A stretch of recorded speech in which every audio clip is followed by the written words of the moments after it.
Selamat datang di channel Ruang Akademika Arif Institute of Law bersama saya, M. Arif Amrullah. Tema kita kali ini mengenai PPATK bentuk Tim Satgas Pemilu 2024 untuk antisipasi Politically Exposed Person atau PEP melakukan tindak pidana pencucian uang di arena pemilu 2024. Para sahabat akademika, perkembangan kejahatan termasuk pencucian uang selalu menunjukkan adanya peningkatan dalam berbagai bidang, baik secara kualitas maupun kuantitas. Demikian juga dengan ancamannya yang ditimbulkannya dapat menghambat kemajuan suatu negara, baik dari aspek sosial, ekonomi, budaya, maupun demokrasi.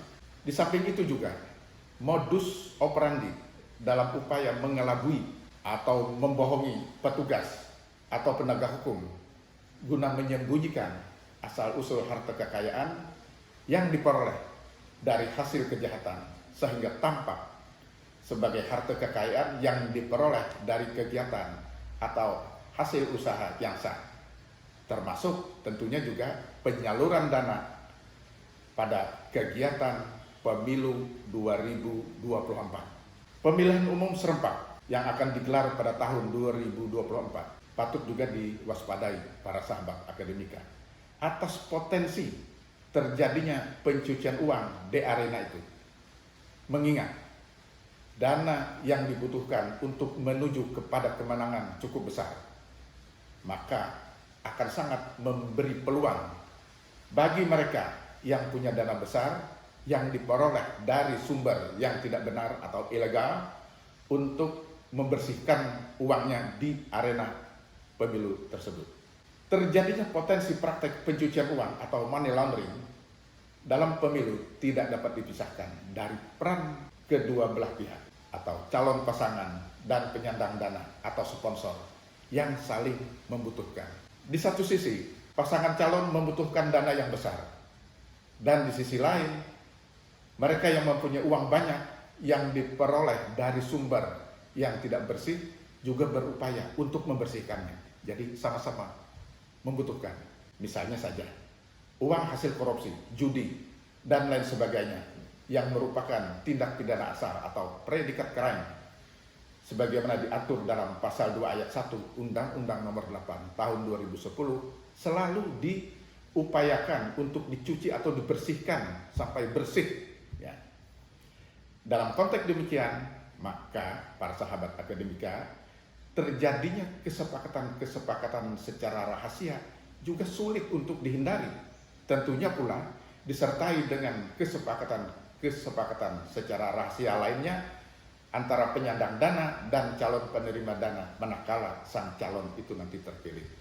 Dan terakhir, setelah kesepakatan itu diiyakan atau diokekan, lalu adanya pertemuan empat mata antara penerima dan pemberi dana. Janji-janji itu pada pertemuan empat mata.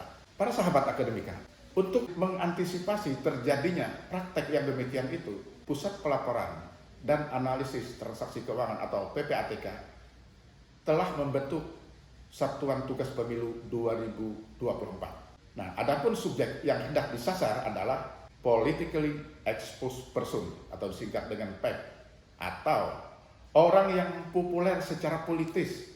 Dan jadi menurut Kepala PPATK bahwa PPATK saat ini sudah memiliki data mengenai politically exposed person tersebut, jumlahnya sudah jutaan nama. Jadi nanti tinggal membuka aja lagi siapa saja nama-nama itu nanti yang akan terlibat.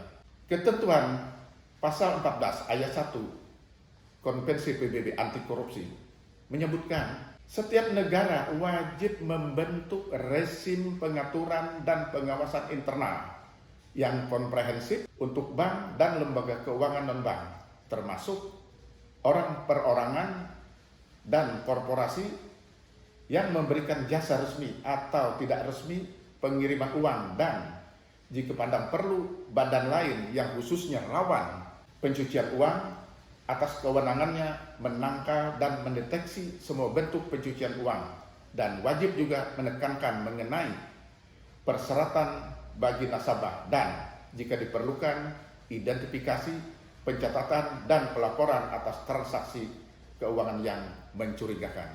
Nah, lalu jika tadi sebagaimana yang sudah saya sampaikan, yang hendak disasar itu adalah PEP atau Politically Exposed Person, jadi salah satu nasabah dimaksud itu adalah tadi yang disebut dengan PEP itu. Nah, lalu FATF atau Financial Action Task Force on Money Laundering pada bagian pengantar mengenai guidance Politically Exposed Person itu dicantumkan dalam rekomendasi 12 dan rekomendasi 22. Dikemukakan bahwa FATF mendefinisikan PEP itu sebagai perseorangan atau orang yang telah dipercaya untuk melaksanakan tugas publik yang penting. Jadi ini pejabat-pejabat yang penting tersebut, nah ini yang bisa dicurigai ya. Karena posisi dan pengaruh mereka diakui bahwa banyak PEP yang dalam posisi tersebut berpotensi menyalahgunakan posisinya itu. Untuk tujuan apa? Untuk tujuan melakukan pencucian uang dan tindak pidana yang berkaitan dengan tindak pidana asal atau tadi yang sudah saya sebutkan yang istilahnya predikat crime, termasuk korupsi dan penyuapan. Adanya risiko potensi yang berkaitan dengan PEP tersebut, para sahabat akademika, maka perlunya penerapan anti pencucian uang. Untuk mengatasi risiko itu, yang tadi sudah saya sebutkan, rekomendasi FATF nomor 12 dan nomor 22 mewajibkan negara-negara untuk memastikan bahwa lembaga keuangan dan lembaga bisnis dan profesi yang sifatnya non-keuangan menerapkan tindakan pencegahan penyalahgunaan sistem keuangan oleh PEP. Persyaratan tersebut pada hakikatnya bersifat pencegahan para sahabat akademika dan tidak dimaksudkan sebagai memberikan stigma jahat atau label jahat kepada PEP bahwa PEP telah terlibat dalam kegiatan kriminal. Jadi bukan itu maksudnya. Jadi baik PEP asing yang meliputi anggota keluarga dan rekan-rekannya maupun PEP domestik dan PEP organisasi internasional yang sesuai dengan pasal 52 Konvensi PBB mengenai anti korupsi. Nah, jadi dimaksudkan bukan lalu memberikan stigma, tapi kan ini mewaspadai. Jadi jangan sampai PEP itu lalu masuk ke dalam sistem keuangan dan menyalahgunakan apa yang dipercaya kepadanya. Ya, jadi untuk menangkal PEP. Jadi bukan untuk memberi stigma jahat kepada PEP. Jadi bukan itu yang dimaksudkan di dalam FATF tersebut. Kenapa? Dalam pasal 52 ayat 1 Konvensi PBB mengenai anti korupsi itu menentukan bahwa setiap negara pihak wajib mengambil tindakan-tindakan yang perlu sesuai dengan hukum nasionalnya untuk mewajibkan lembaga keuangan dalam wilayahnya untuk meneliti identitas nasabah, untuk mengambil langkah-langkah yang wajar guna menetapkan identitas pemilik dari dana yang disimpan dalam rekening yang bernilai besar, dan untuk melaksanakan ketelitian ekstra atas rekening yang dibuat atau dipegang oleh atau atas nama perorangan yang dipercayakan atau telah dipercayakan pada jabatan publik yang penting dan para anggota keluarga serta mitra dekatnya. Nah, jadi para sahabat akademika, ketelitian ekstra itu harus dirancang secara memadai untuk mendeteksi transaksi-transaksi yang mencurigakan.